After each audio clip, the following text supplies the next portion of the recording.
नमस्कार दोस्तों, मैं रोहित आपका स्वागत करता हूं आपके अपने channel study with Alice Alex पर। और आप जानते हैं, हम अपने चैनल के माध्यम से आर की तैयारी करा रहे हैं।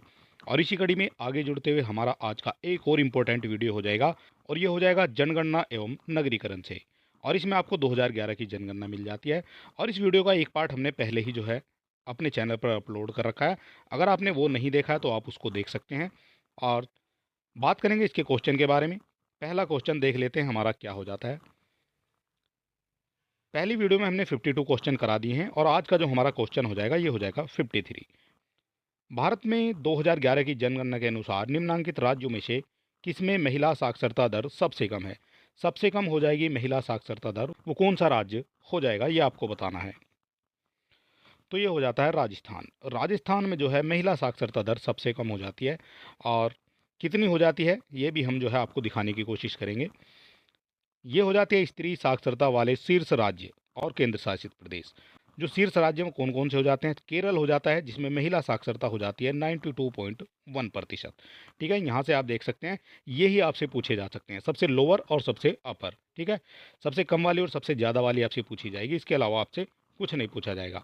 मिजोरम की बात करेंगे, दूसरे नंबर पर आ जाता है और 89.3% हो जाती है स्त्री साक्षरता दर। लक्षद्वीप आ जाता है केंद्र शासित प्रदेश में, जो आपका 87.9% तक ये हो जाती है। ठीक है, और इसके बाद बात करेंगे हम जो न्यूनतम हो जाती है। तो न्यूनतम हो जाती है आपकी बिहार में। ठीक है, बिहार में न्यूनतम हो जाती है स्त्री साक्षरता, कितनी हो जाती है, 51.5% हो जाती है महिला साक्षरता दर। इसके बाद आ जाता है दूसरे नंबर पर राजस्थान। और राजस्थान जो है हमने आपको ऑप्शन में बताया, क्योंकि ऑप्शन में जो है बिहार नहीं दिया गया है। ठीक है, तो इस हिसाब से ऑप्शन में जो है ये राजस्थान इसका करेक्ट आंसर हो जाता है। महिला साक्षरता दर में सबसे कम हो जाती है राजस्थान की, ऑप्शन के हिसाब से। और अगर ओवरऑल की बात करेंगे तो ये आपकी हो जाती है बिहार में। ठीक है, यहाँ से भी आप जो देख सकते हैं, यहाँ से आपके क्वेश्चन बनते हैं। इसके बाद राजस्थान आ जाता है दूसरे नंबर पे, झारखंड की इसके बाद हो जाएगी, और इसके बाद आपका जम्मू कश्मीर आ जाता है। निम्नलिखित राज्यों में से किसमें 2011 की जनगणना के अनुसार पुरुष और स्त्री के साक्षरता के प्रतिशत दरों में न्यूनतम अंतर है। न्यूनतम अंतर हो जाएगा, ये आपको बताना है कौन सा हो जाएगा वो राज्य। तो ये हो जाता है मेघालय। मेघालय हो जाता है वो राज्य जिसमें 2011 की जनगणना के अनुसार पुरुष और स्त्री की साक्षरता के प्रतिशत दर जो है वो उनमें न्यूनतम अंतर हो जाता है। और ये आंकड़े जो हैं ये हो जाते हैं आपके, मेघालय में हो जाएगा आपका जो 76%, ये आपकी हो जाती है पुरुषों की साक्षरता दर। और इसके बाद 72 पॉइंट जो है 9 हो जाएगी, ये हो जाएगी महिला साक्षरता दर। और इस हिसाब से इनमें जो अंतर है ये 3.1 का अंतर इनमें हो जाता है। ठीक है, यही आपसे पूछा गया है, और ये क्वेश्चन आर की परीक्षा में 2013 में पूछा गया है। अधोलिखित राज्यों में से किसमें 2001 से 2011 के बीच सर्वाधिक साक्षरता वृद्धि दर्ज की गई है। सर्वाधिक साक्षरता वृद्धि दर्ज की गई है, तो ये हो जाता है बिहार। बिहार में सर्वाधिक साक्षरता वृद्धि दर्ज की गई है, जो 2001 से और 2011 के मध्य में हो जाती है। ठीक है, ये आपको याद रखना है। 2011 में देश के निम्नलिखित राज्यों में से साक्षरता दर सबसे कम हो जाती है। सबसे कम किसकी साक्षरता दर है ये आपसे पूछी गई है, और सबसे कम हमने आपको पहले क्वेश्चन में बता दिया, बिहार की जो है सबसे कम हो जाती है। कितनी हो जाती है, ओवरऑल की बात करेंगे तो बिहार की जो है ये 61.8% हो जाती है बिहार की साक्षरता दर। और ये 2011 की जनगणना के अनुसार बिहार की साक्षरता दर सबसे कम हो जाती है। यहाँ समझेंगे आंकड़ों के माध्यम से। बिहार की बात करेंगे 61.8 हो जाती है, ओवरऑल की बात करेंगे। ठीक है, इसके बाद अरुणाचल प्रदेश आ जाएगा। अगर हम इसको आरोही क्रम में चलेंगे तो अरुणाचल प्रदेश आ जाएगा। इसके बाद राजस्थान आ जाता है 66.1 पे, झारखंड 66.4, और आंध्र प्रदेश जो है 67.0 आ जाएगा। इस तरह से जो है सबसे कम आपकी बिहार की साक्षरता दर हो जाती है। जनगणना 2011 के अनुसार निम्नलिखित राज्यों में से किस राज्य में पुरुष और महिला साक्षरता दर में अधिकतम अंतर हो जाता है। अभी आपने देखा था न्यूनतम अंतर, अब आप देखेंगे अधिकतम अंतर किस में पाया जाता है, ये आपको बताना है। तो इसका करेक्ट आंसर हो जाता है आपका उत्तर प्रदेश। उत्तर प्रदेश का ये आंकड़ा हो जाता है, और ये आपके लिए बहुत इंपॉर्टेंट हो जाता है, क्योंकि हम बात कर रहे हैं उत्तर प्रदेश पीपीसीएस की। और यहाँ बात करेंगे उत्तर प्रदेश की, तो उत्तर प्रदेश में जो है 67.7 हो जाती है ओवरऑल। इससे आप 10 ज़्यादा चलेंगे, ये हमने आपको पिछली वीडियो में बताया था, 10 आप इससे आगे चलेंगे ये पुरुषों की हो जाएगी। और 67 से 10 कम करेंगे तो ये आपकी महिलाओं की हो जाएगी। ठीक है, इस तरह से जो है ये सर्वाधिक अंतर पाया जाता है महिला और पुरुष की साक्षरता दर में। कितना अंतर हो जाएगा, तो ये आपका 77 पॉइंट हो जाती है 3 पुरुषों की और 57 हो जाती है ये महिलाओं की। ठीक है, तो इस हिसाब से जो लगभग 20 के आसपास का अंतर इसमें देखने को मिलता है। ठीक है, ये आपको याद रखना है।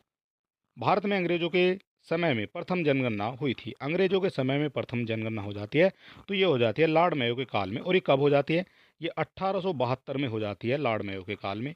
इसके बाद 1881 में जो है ये नियमित हो जाती है, यानी हर 10 साल पर इसको करने का निर्णय लिया जाता है। और ये किसके काल में लिया जाता है, ये हो जाते हैं लॉर्ड रिपन। ठीक है, रिपन के काल में जो है 1881 में ये नियमित हो जाती है। ठीक है, और 1872 में जो है इसकी शुरुआत हो जाती है अंग्रेजों के काल में, यानी लॉर्ड मेयो के काल से जो है इसको शुरुआत की जाती है। ये क्वेश्चन इंपॉर्टेंट क्वेश्चन है और कई बार जो है आपकी परीक्षाओं में देखने को मिला है।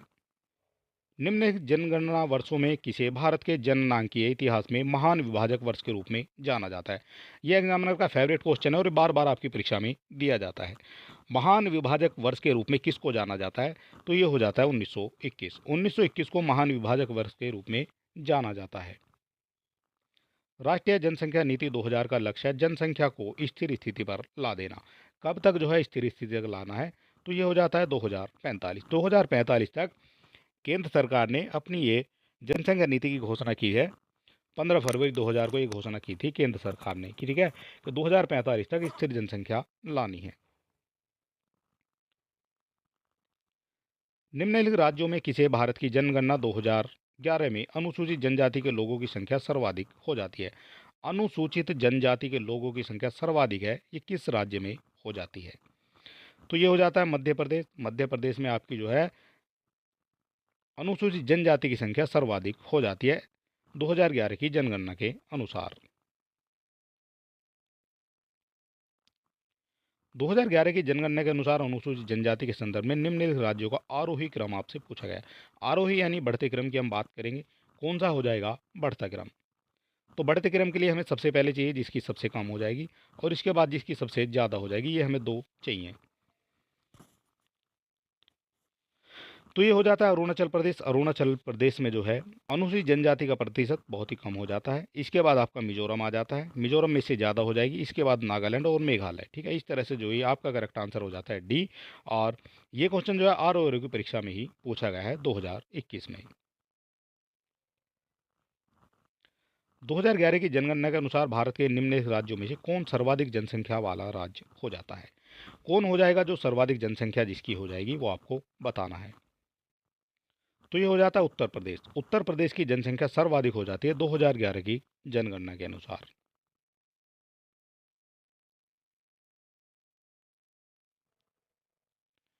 जनगणना 2011 के अनुसार भारत की कुल जनसंख्या में शहरी जनसंख्या का प्रतिशत कितना हो जाता है।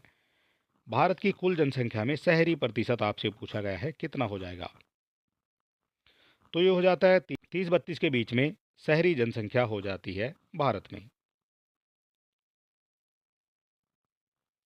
भारत की 2011 की जनगणना के अनुसार उत्तर प्रदेश में लिंगानुपात कितना है। भारत की 2011 की जनगणना के अनुसार लिंगानुपात आपसे पूछा गया है कितना हो जाएगा। तो उत्तर प्रदेश का लिंगानुपात हो जाता है 912।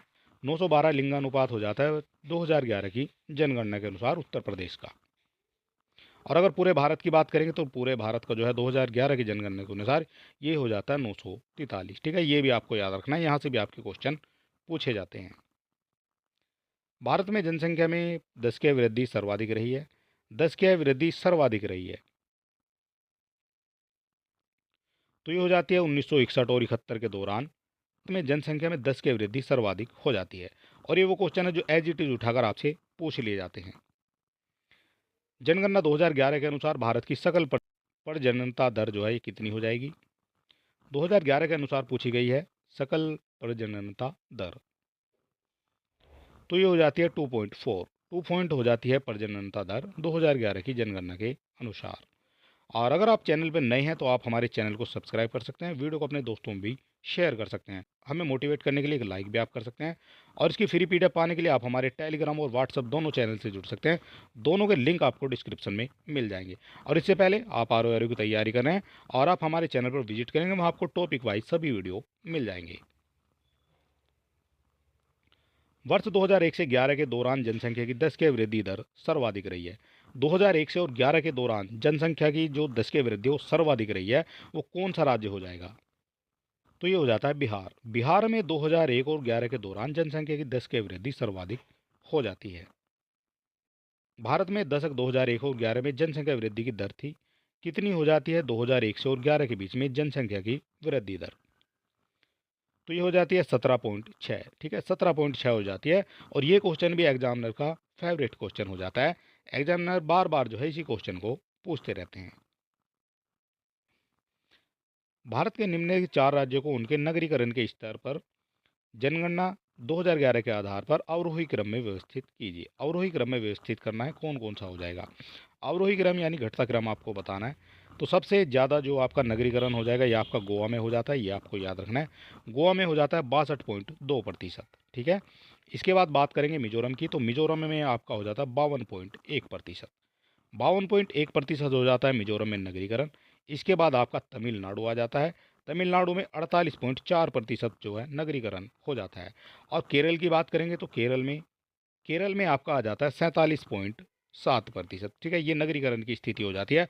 और आपसे पूछा गया अवरोही क्रम आपको बताने यानी घटता क्रम, तो पहले नंबर पर तो आपका गोवा आ जाएगा, दूसरे पर आपका मिजोरम आ जाएगा, तीसरे पर तमिलनाडु आ जाएगा और 4 नंबर पर आपका जो है केरल आ जाता है। ठीक है, 1 2 3 4 आपके क्रम में होने चाहिए और क्रम में आपके दिए गए हैं ऑप्शन नंबर ए में। ठीक है, और यही जो है आपका करेक्ट आंसर हो जाता है। 2011 की जनगणना के अनुसार निम्नलिखित राज्यों में किसमें ग्रामीण एवं शहरी दोनों क्षेत्रों में शिशु लिंगानुपात न्यूनतम हो जाता है? शिशु लिंगानुपात न्यूनतम हो जाता है, तो ये हो जाता है हरियाणा में। हरियाणा में शिशु लिंगानुपात न्यूनतम हो जाता है शहरी और ग्रामीण दोनों शहरों में। 2011 की जनगणना के अनुसार निम्नलिखित राज्यों से ग्रामीण जनसंख्या सर्वाधिक है। ग्रामीण जनसंख्या सर्वाधिक हो जाएगी, तो ये हो जाती है उत्तर प्रदेश में। उत्तर प्रदेश में 2011 की जनगणना के अनुसार ग्रामीण जनसंख्या सर्वाधिक हो जाती है। निम्नलिखित राज्यों में कौन आर्थिक दृष्टि से सबसे ऊपर लेकिन लिंगानुपात के आधार पर सबसे नीचे हो जाएगा? आर्थिक दृष्टि से सबसे ऊपर है और लिंगानुपात के आधार पर सबसे नीचे, वो कौन सा राज्य हो जाता है? तो ये हो जाता है आपका हरियाणा। ठीक है, हरियाणा जो है सबसे ऊपर हो जाता है आर्थिक मामले में और लिंगानुपात के आधार पर ये सबसे नीचे हो जाता है। 2011 की जनगणना के अनुसार भारत के निम्नलिखित किस राज्य में अनुसूचित जाति की जनसंख्या शून्य हो जाएगी? अनुसूचित जाति की जनसंख्या शून्य हो जाएगी, वो कौन सा राज्य हो जाएगा? तो ये हो जाता है नागालैंड। नागालैंड में अनुसूचित जाति की संख्या शून्य हो जाती है और ये क्वेश्चन आपसे आर की परीक्षा में ही पूछा गया है। भारत में निम्नलिखित दशकों में से किसमें नगरीय निरपेक्ष जनसंख्या की वृद्धि निरपेक्ष ग्रामीण जनसंख्या वृद्धि से अधिक रही है? निरपेक्ष ग्रामीण जनसंख्या वृद्धि से अधिक रही है, तो ये हो जाता है 2001 2011 के बीच में। ठीक है, ये आपको याद रखना है। 2011 की जनगणना के अनुसार निम्नलिखित में से किस राज्य की नगरीय जनसंख्या का प्रतिशत सर्वाधिक है? नगरीय जनसंख्या का प्रतिशत सर्वाधिक हो जाता है, वो कौन सा जो है नगर हो जाता है? तो ये हो जाता है गोवा। गोवा में नगरीय जनसंख्या का प्रतिशत सर्वाधिक हो जाता है एज पर 2011 की सेंसस।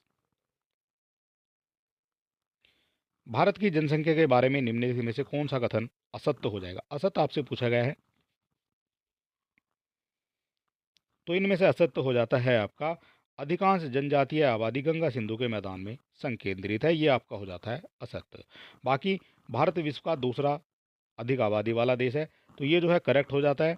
लेकिन 2011 की जनगणना के अनुसार अगर अब 2024 की बात करेंगे तो भारत जो है जनसंख्या के मामले में नंबर 1 पर आ गया है, लेकिन वो ऑफिशियल आंकड़े अभी नहीं आए हैं। ठीक है, 2011 के अनुसार बात करेंगे तो भारत जो है दूसरे नंबर पर हो जाता है आबादी के मामले में। भारत में पहली जनगणना 1872 में हो जाती है, बिल्कुल ये करेक्ट हो जाता है, लॉर्ड मेयो के काल में हो जाती है। वर्ष 1921 को जननांग के विभाजक वर्ष माना जाता है, ये भी आपके लिए इंपॉर्टेंट हो जाता है। और असत्य केवल एक हो जाता है आपका डी, अधिकांश जनजातीय आबादी गंगा सिंधु के मैदान में संकेंद्रित है। भारत में स्वतंत्रता प्राप्ति के बाद किस जनगणना वर्ष में जनसंख्या वृद्धि सबसे कम हो जाती है? जनसंख्या वृद्धि सबसे कम थी, ये कौन सा हो जाता है? तो ये हो जाता है 1951 में। 1951 के जनगणना वर्ष में जनसंख्या वृद्धि सबसे कम रही है। वर्ष 2011 की जनगणना के अनुसार भारत के निम्नलिखित राज्यों में से किसकी नगरीय जनसंख्या न्यूनतम हो जाती है। नगरीय जनसंख्या सबसे ज़्यादा बात की गई है तो ये गोवा में हो जाती है, हम आपको पहले बता चुके हैं। और यहाँ बात करेंगे न्यूनतम की, तो न्यूनतम किस में हो जाती है ये आपसे पूछा गया है। तो न्यूनतम की बात करेंगे, ये हो जाती है हिमाचल प्रदेश में। और हिमाचल प्रदेश में क्यों हो जाती है नगरीय जनसंख्या न्यून, इसका भी एक कारण हो जाता है, क्योंकि हिमाचल प्रदेश में जो है हमारी तरह, जिस तरह से हमारे क्षेत्र में मैदान होते हैं इस तरह के मैदान नहीं है। वहाँ जो है कुछ इस तरह से पहाड़ियाँ होती हैं और उन पर जो है नगर बसाना संभव नहीं है। इसीलिए जो है वहाँ पर जो है एक घर यहाँ हो जाता है, एक घर यहाँ हो जाता है, एक घर यहाँ हो जाता है। इस तरह से जो है कुछ गाँव वहाँ बसाए जाते हैं। ठीक है, ये आपको याद रखना है। पहाड़ियों की वजह से जो है वहाँ जो है नगरीय जनसंख्या ज़्यादा नहीं है। 2011 की जनगणना के अनुसार निम्नलिखित में से भारत के किस केंद्र शासित प्रदेश की साक्षरता दर सर्वाधिक हो जाती है। 2011 के जनगणना के अनुसार आपसे पूछा गया कौन सा केंद्र शासित प्रदेश हो जाएगा जिसकी साक्षरता दर सर्वाधिक हो जाएगी। तो ये हो जाता है लक्षद्वीप। लक्षद्वीप की साक्षरता दर सर्वाधिक हो जाती है 2011 की जनगणना के अनुसार। और ये कितनी हो जाती है ये भी आपसे पूछ लिया जाएगा। तो ये हो जाती है 91.8। ठीक है, 91.8% हो जाती है लक्षद्वीप की साक्षरता दर। और इससे ऊपर केवल केरल हो जाता है जिसकी साक्षरता दर आपकी 94.0 हो जाती है। ठीक है, लगभग की बात ये की गई है। जनसंख्या 2011 के अनुसार भारत की कुल जनसंख्या में ग्रामीण जनसंख्या का प्रतिशत कितना हो जाएगा। 2011 की जनगणना के अनुसार ग्रामीण जनसंख्या का प्रतिशत आपसे पूछा गया है। तो ये हो जाता है 68.8। 68.8 हो जाता है ग्रामीण जनसंख्या का प्रतिशत। भारत में निम्नांकित जनगणना वर्षों में किस वर्ष जनसंख्या में सर्वाधिक प्रतिशत बदलाव अंकित किया गया। सर्वाधिक प्रतिशत बदलाव अंकित किया गया है, ये कौन सा वर्ष हो जाता है। तो ये हो जाता है 1981। 1981 में सर्वाधिक प्रतिशत बदलाव अंकित किया गया है। 2011 की जनगणना के अंतिम आंकड़ों के अनुसार 2001 से 2011 की अवधि में भारत में जनसंख्या की 10 की वृद्धि कितनी हो जाती है। 10 की वृद्धि आपसे पूछी गई है कितनी हो जाएगी 2001 से 2011 की अवधि के बीच में। तो ये हो जाती है 17.64। 17.64 हो जाती है जनसंख्या की 10 की वृद्धि। ठीक है, और ये क्वेश्चन भी आरओआरयू की परीक्षा में भी पूछा गया है। वर्ष 2001 से 2011 की अवधि में उत्तर प्रदेश की 10 के जनसंख्या वृद्धि कितनी हो जाती है। ये आपके लिए इंपॉर्टेंट क्वेश्चन हो जाता है क्योंकि यहाँ जो हम ज़्यादातर बात उत्तर प्रदेश की कर रहे हैं। और इसका करेक्ट आंसर ये हो जाता है 20.9। 20.9 हो जाएगी उत्तर प्रदेश की 10 की जनसंख्या वृद्धि दर 2001 से 2011 के बीच में। ये 20.09 आपको याद रखना है। भारत में अंग्रेजों के समय में प्रथम जनगणना हो, अंग्रेजों के समय में प्रथम जनगणना ये लॉर्ड मेयो के काल में हो जाती है, हम आपको पहले ही बता चुके हैं। 2011 की जनगणना के अनुसार जनसंख्या की दृष्टि से उत्तर प्रदेश के निम्न जनपदों का सही अवरोही क्रम आपसे पूछा गया है। अवरोही क्रम आपसे पूछा गया है तो अवरोही क्रम जो है क्या हो जाता है। तो अवरोही क्रम हो जाएगा सबसे ज़्यादा जो आपकी जनसंख्या हो जाएगी ये आपकी हो जाएगी प्रयागराज में। इसके बाद आपका मुरादाबाद आ जाता है, इसके बाद गाजियाबाद और इसके बाद जो है आपका लखनऊ आ जाता है। ठीक है, ये सही क्रम हो जाता है जनसंख्या का। और यहाँ हम बात करेंगे इसकी जनसंख्या कितनी कितनी हो जाती है ये भी हम देखेंगे। प्रयागराज की बात की गई है 59,54,000 हो जाती है। मुरादाबाद की बात करेंगे तो 47,72,000 हो जाती है। गाजियाबाद की 46,81,000 हो जाती है। और आजमगढ़ में आपकी 46,13,913 हो जाती है। इसके बाद आपका लखनऊ आ जाता है जो 45,89,838 हो जाती है। ठीक है, ये हो जाते हैं जनसंख्या के आंकड़े, ये आपके लिए इंपॉर्टेंट हो जाते हैं। 2011 की जनगणना के आधार पर उत्तराखंड में नैनीताल जिले का स्थान क्या हो जाता है। नैनीताल जिले का स्थान पूछा गया है 2001 की जनगणना के अनुसार। तो ये हो जाता है चौथा स्थान हो जाएगा जनगणना के आधार पर उत्तराखंड में नैनीताल जिले का। 2011 की जनगणना के अनुसार जनसंख्या की दृष्टि से उत्तराखंड का स्थान कौन सा है। उत्तराखंड का स्थान आपसे पूछा गया है 2011 की जनगणना के अनुसार। तो ये हो जाता है 20वां। 20वां स्थान हो जाता है उत्तराखंड का जनसंख्या के अनुसार। निम्नलिखित में किस राज्य की जनसंख्या सर्वाधिक है। सर्वाधिक जनसंख्या ये हर हर स्टूडेंट जानता है उत्तर प्रदेश की जनसंख्या सर्वाधिक हो जाती है। ठीक है, ये आपको याद रखना है। और ये क्वेश्चन भी जो है आरओआरबी की परीक्षा में पूछा गया है। 2011 की जनगणना के अनुसार आपसे पूछा गया है डाटा, और ये हो जाती है 19,98,98,21,341, ये हो जाती है उत्तर प्रदेश की जनसंख्या। और महाराष्ट्र की बात करेंगे 11,23,74,000 और 333 हो जाती है। बिहार की बात करेंगे तो ये 10,40,99,492 हो जाती है।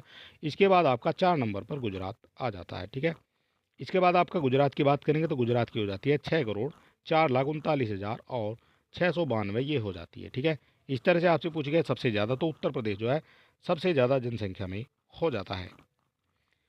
निम्नलिखित में कौन उत्तर प्रदेश का जनसंख्या की दृष्टि से सबसे बड़ा जनपद हो जाता है? सबसे बड़ा जनपद हो जाएगा, और ये क्वेश्चन आपसे आरओआरबी की परीक्षा में ही पूछा गया है।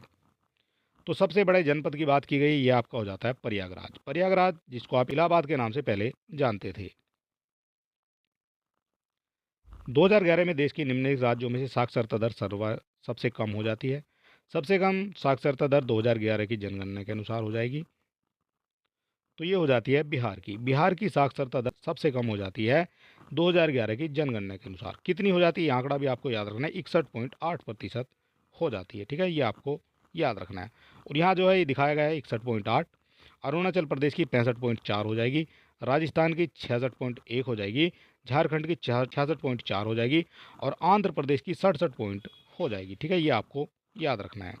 और इससे पहले अगर आपने अभी तक हमारा लास्ट 12 महीने का करंट अफेयर नहीं देखा है, तो हमारे चैनल पर विजिट करेंगे, वहाँ आपको करंट अफेयर 2023 का मिल जाएगा।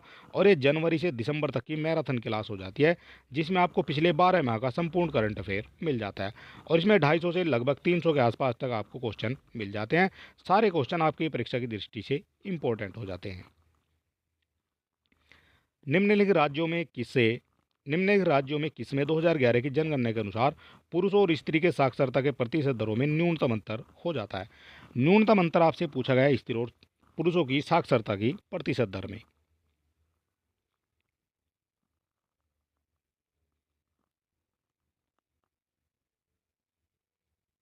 तो ये हो जाता है मेघालय में। मेघालय में सबसे कम अंतर हो जाता है स्त्री और पुरुष की साक्षरता दर में। कितनी कितनी हो जाती है, तो मेघालय में बात करेंगे, अगर पुरुषों की बात करेंगे तो ये आपका हो जाता है 76.76% हो जाती है पुरुषों की साक्षरता दर, और 72% हो जाती है, ये 72.9 हो जाती है महिलाओं की साक्षरता दर। इस हिसाब से इसमें जो अंतर हो जाता है 3.1 का इसमें अंतर हो जाता है। ठीक है, और ये न्यूनतम अंतर हो जाता है। और यहाँ जो है आंकड़े दिखाए गए हैं, मेघालय की बात करेंगे 76.0% हो जाती है पुरुष साक्षरता दर, 72.9 हो जाती है महिला साक्षरता दर, और इनका जो अंतर है वो हो जाता है 3.1। मिजोरम की बात करेंगे तो इसका जो अंतर आ जाएगा 4.4% आ जाएगा, 4 पॉइंट का अंतर आ जाएगा। और केरल में आपका 4% का अंतर आ जाएगा, और नागालैंड की बात करेंगे तो 6.7% का अंतर आ जाता है। ठीक है, ये आंकड़े दिए गए हैं इनकी जनसंख्या से। यूपी की 2011 की भारत की जनगणना के अनुसार साक्षरता दर कितनी हो जाएगी? यूपी की 2011 की भारत की जनगणना के अनुसार साक्षरता दर आपसे पूछी गई है, और ये क्वेश्चन जो है आरओआरबी की परीक्षा में ही पूछा गया है। तो यूपी की बात करेंगे, ये हो जाती है आपकी 67.68। ठीक है, सिंपल आंकड़ा है 67.68। ठीक है, ये हो जाती है उत्तर प्रदेश की साक्षरता दर। और इसमें महिलाओं की बात करेंगे तो महिलाओं की जो है 67 से 10 कम करके ये आपकी 57 पॉइंट के आसपास आ जाएगी। और अगर पुरुषों की बात करेंगे तो इसमें आप 10 प्लस कर लेंगे तो ये आपकी 77 पॉइंट कुछ आ जाती है। ठीक है, ये हो जाती है इसमें महिला और पुरुषों की जनसंख्या। भारत में प्रभावित साक्षरता दर की गणना की जाती है। साक्षरता दर की गणना की जाती है, तो ये की जाती है 7 वर्ष की उम्र के ऊपर जनसंख्या से। ठीक है, और ये क्वेश्चन भी आपसे आरओआरबी की परीक्षा में ही पूछा गया है। कुछ क्वेश्चन ऐसे होते हैं एग्जामिनर के फेवरेट, जिनको बार बार एग्जामिनर जो है आपकी परीक्षा में देते रहते हैं। उत्तर प्रदेश के निम्नलिखित जिलों में कौन सा 2011 की जनगणना के अनुसार साक्षरता दर में सर्वाधिक हो जाएगा? साक्षरता दर में सर्वाधिक हो जाता है उत्तर प्रदेश का कौन सा जनपद हो जाता है? तो ये हो जाएगा गाजियाबाद। गाजियाबाद उत्तर प्रदेश में हो जाता है साक्षरता के मामले में सर्वाधिक इन ऑप्शन के हिसाब से। ठीक है, गाजियाबाद की साक्षरता दर कितनी हो जाएगी, तो ये हो जाती है 78.1%। ठीक है, 78.1% हो जाती है गाजियाबाद की। और सबसे ज़्यादा आपको बताई गई है ये आपकी हो जाती है गौतम बुद्ध नगर की 80.1%। ठीक है, ये जीबी नगर की हो जाती है। 2011 की जनगणना में उत्तर प्रदेश के किस जिले में साक्षरता दर उच्चतम थी? साक्षरता दर उच्चतम हो जाती है, ये आपसे पूछा गया है। तो इसमें हो जाता है आपका कानपुर। कानपुर की साक्षरता दर उच्चतम हो जाती है ऑप्शन के हिसाब से। और कानपुर की कितनी साक्षरता दर हो जाती है? तो ये हो जाती है 79.7%। ठीक है, ये आपको याद रखना है। और गाजियाबाद की जो 78 पॉइंट कुछ प्रतिशत हो जाती है। और इस हिसाब से जो है कानपुर की साक्षरता दर उच्चतम हो जाती है। और ये क्वेश्चन भी आपसे आर की परीक्षा में ही पूछा गया है। हाल ही में 2011 की जनगणना से संबंधित अंतिम आंकड़ों के अनुसार भारत के किस समुदाय में सबसे कम लिंगानुपात हो जाता है? सबसे कम लिंगानुपात आपसे पूछा गया है, तो ये हो जाएगा सिख में। सिखों में जो है सबसे कम लिंगानुपात हो जाता है 2011 की जनगणना के अनुसार। और बाकी में कितना कितना हो जाता है ये हम देख लेते हैं। सिख की बात की गई है 903 हो जाएगा, हिंदू की 939 हो जाएगा, मुस्लिमों में 951 हो जाएगा, जैन में आपका 954 हो जाएगा, बौद्ध की बात करेंगे तो 965 हो जाएगा, और ईसाई में आपका 1023 हो जाता है लिंगानुपात। ठीक है, और ये 2011 की जनगणना के अनुसार हो जाता है। भारत के किस राज्य में स्त्री पुरुष अनुपात 1000 से अधिक हो जाता है? 1000 से अधिक हो जाएगा स्त्री पुरुष अनुपात, तो ये हो जाता है केरल में। केरल में स्त्री पुरुषों का अनुपात ये आपका कितना हो जाएगा? तो ये आपका 1084 हो जाता है। ठीक है, ये आपको याद रखना है। 1084 लिंगानुपात हो जाता है 2011 की जनगणना के अनुसार केरल का। ये भी क्वेश्चन आपसे आर की परीक्षा में ही पूछा गया है। केरल का 1084 हो जाता है, तमिलनाडु का 996 हो जाएगा, आंध्र प्रदेश का 993 और छत्तीसगढ़ का 991 हो जाता है। 2011 की जनगणना के अनुसार निम्न राज्यों में किसमें प्रति 1000 पुरुषों पर महिलाओं की संख्या सर्वाधिक हो जाती है? महिलाओं की संख्या सर्वाधिक हो जाती है, ये आपको बताना है। और इसमें जितने भी क्वेश्चन दिए गए हैं सारे आपके लिए इंपॉर्टेंट हो जाते हैं। एक एक क्वेश्चन को आपको देख लेना, क्योंकि क्वेश्चन जो है ये बदलते नहीं है, केवल ये उठाकर दे दिए जाते हैं। ये पुराने आंकड़े हैं और ये कभी भी जो है चेंज नहीं हो सकते हैं। जो आज हैं वो ही जो है कल रहेंगे। ठीक है, ये आपको याद रखना है। और इस क्वेश्चन का आंसर आपको बताना है क्या हो जाएगा।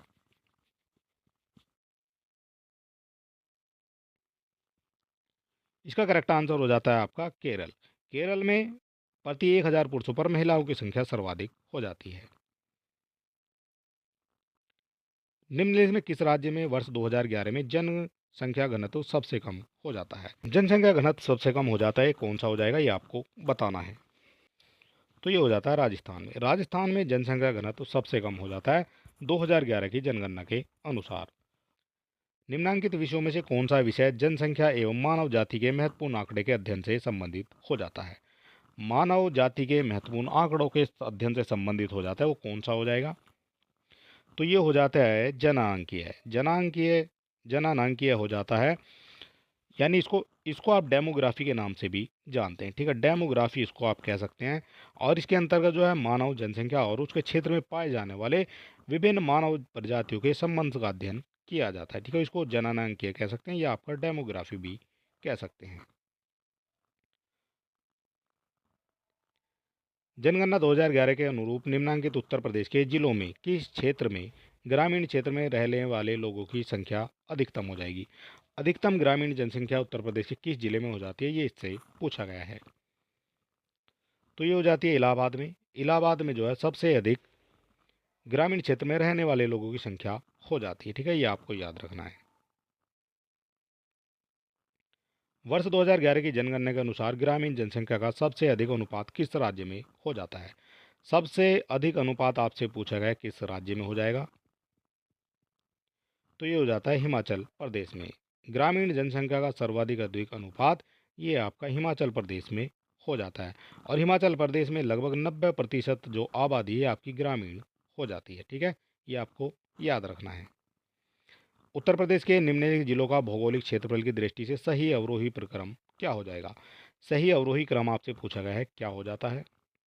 और इसका करेक्ट आंसर हो जाता है आपका डी। ठीक है, वाराणसी। वाराणसी के बाद गौतम बुद्ध नगर, इसके बाद बागपत, और फिर जो है आपका संत रविदास नगर सबसे बाद में आ जाता है। ठीक है, यही इसका करेक्ट आंसर हो जाता है। और आर की परीक्षा में ये पूछा गया है।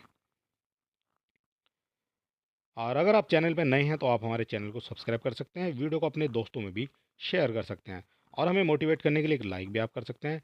हमारे टेलीग्राम और व्हाट्सअप चैनल से जुड़ने के लिए लिंक आपको डिस्क्रिप्शन में मिल जाएगा। चलिए दोस्तों, मिलते हैं नेक्स्ट वीडियो में, तब तक के लिए नमस्कार।